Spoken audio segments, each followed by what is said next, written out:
Hi, this is John Hoffs.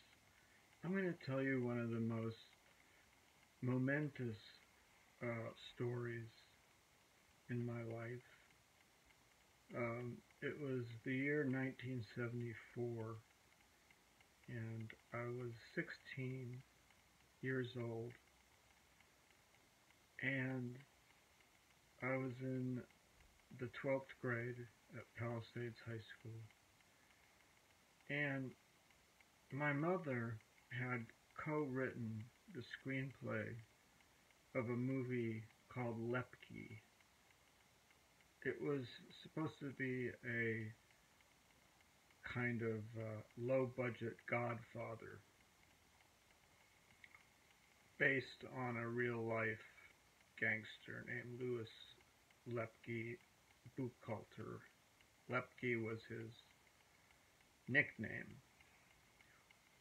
And the producer and director of the movie was Menachem Golan, who was very rich and powerful in Israel, his native country. He was probably the biggest film impresario, producer, director of that country.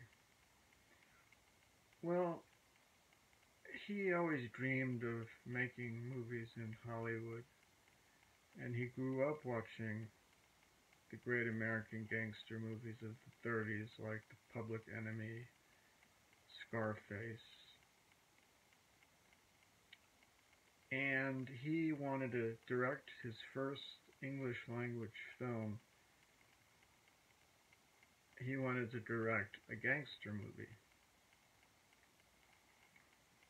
He cast in the role of Lepke Tony Curtis. Just saying that name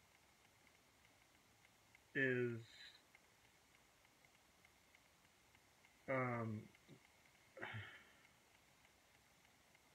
it's a household word, as they used to say. It's a household name.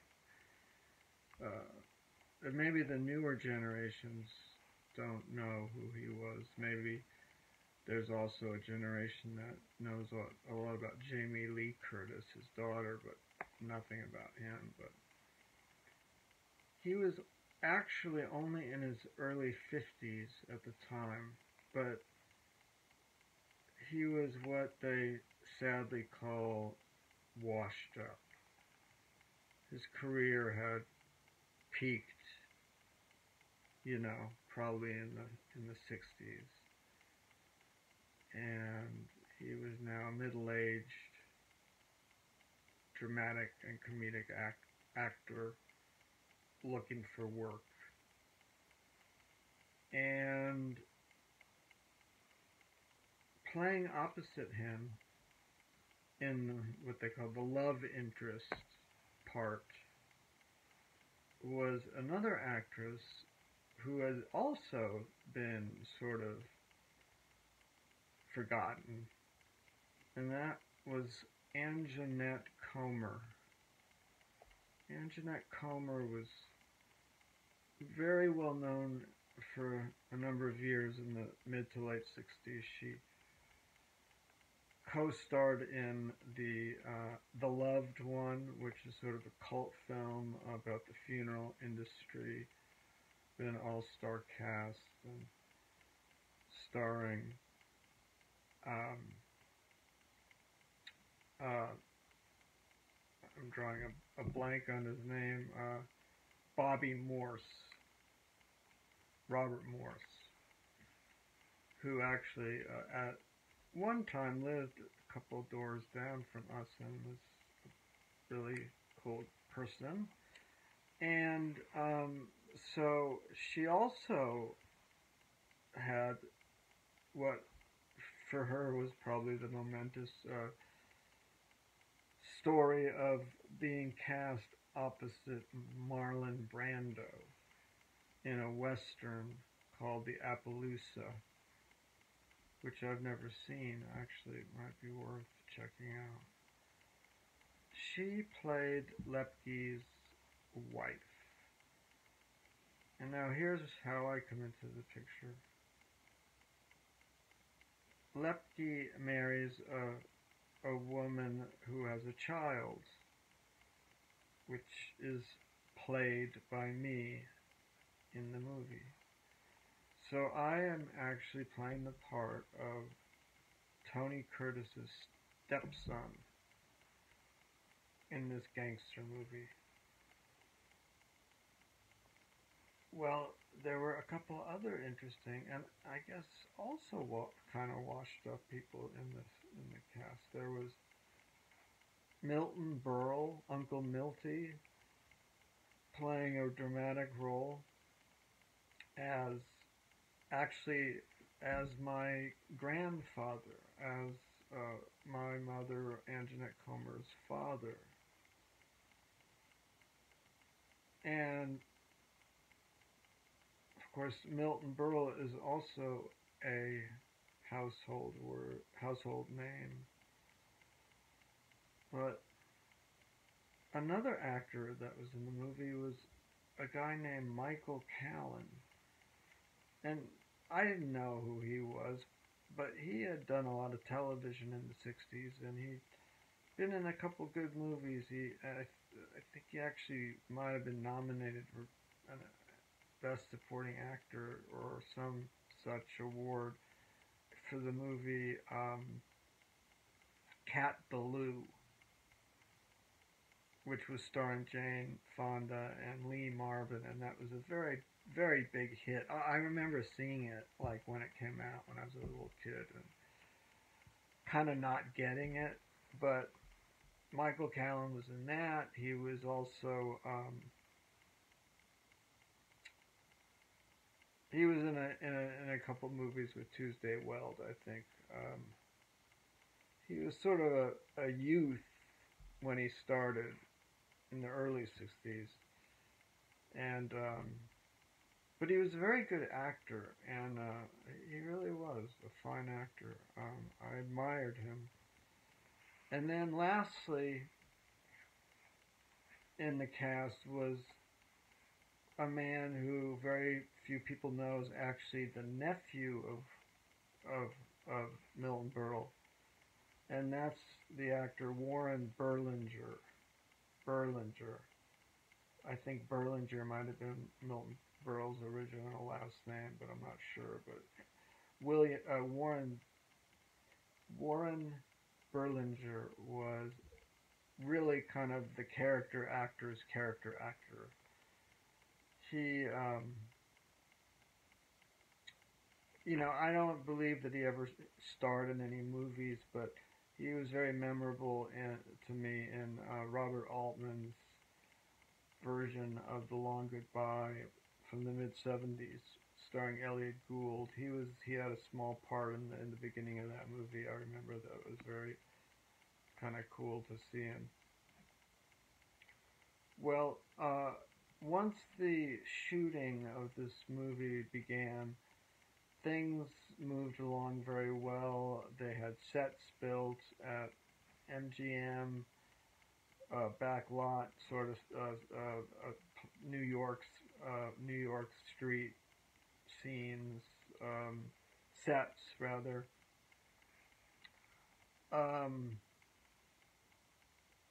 The DP was Andrew Davis, who later on directed Harrison Ford in The Fugitive and also worked with my mother on a movie called Stony Island, which I will talk about in another video. There was one or two funny stories, three stories I can think of during the shooting. The first one was the first day I was on the set, which was being filmed at the Long Beach Pike, and there was this sort of thuggish guy, and I was dressed in period outfit of 1930s, 15-year-old boy, still in,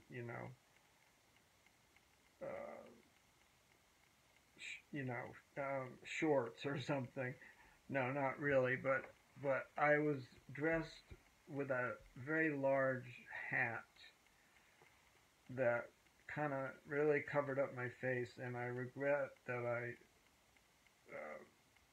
allowed them to use that hat because it really obscured, you know, what I considered to be my performance, brief as it was.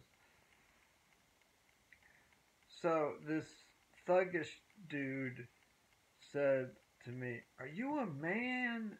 Are you a male or a female?" And I said, I said I was a male, and then I think he repeated it at some point. He said, "Are you a male or a female?" And it was some really menacing in a way. I mean, I didn't take him seriously, and I really wasn't afraid, but it was just a strange thing. And then I said there were three things.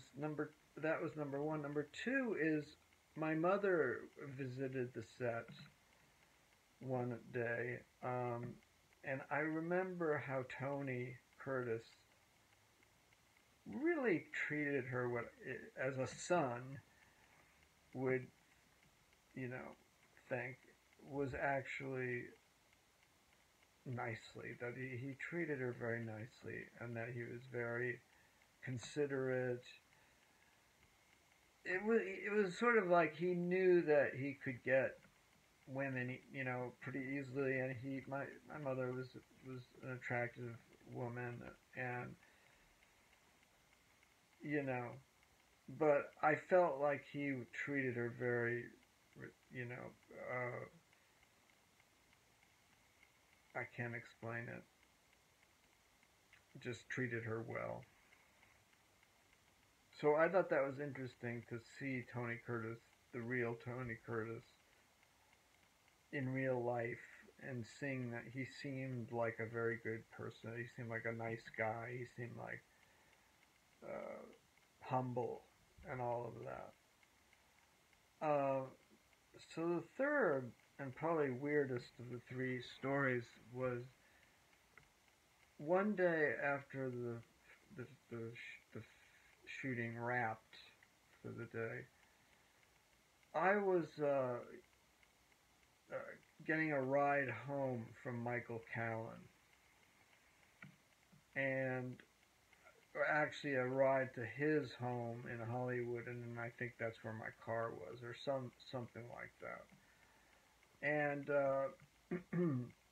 the character that Michael Callan was playing was a middle-aged man, and he was required to have gray hair. And Callan was quite young; he didn't really have gray hair, so the makeup department, you know, put powder in his hair.